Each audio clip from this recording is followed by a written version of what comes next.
ఇలా తెలంగాణ వాడికి అవమానం జరిగితే తోటి తెలంగాణ వాళ్ళంతా నోరు మూసుకొని కూర్చుంటున్నారు. అది జర్నలిస్టా పేరా పక్కకు పెట్టు. వెంకటరెడ్డి ఒక మనిషి, తెలంగాణ వాది, తెలంగాణ నివాసి.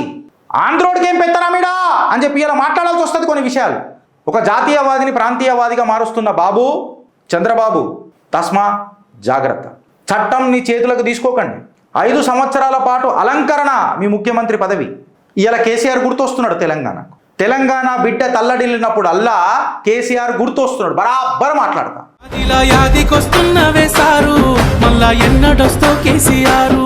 ఓటుకు నోటు కేసులా ఉరికిండు బాబు, తెలంగాణని ఇడిచిపెట్టి ఉరికిండు.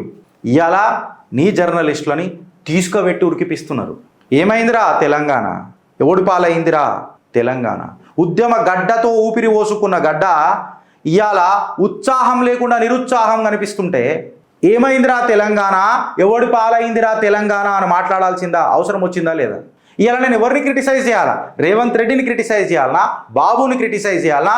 లేకపోతే పల్లెత్తు మాటలు మాట్లాడని తెలంగాణ నాయకులను అనాలా?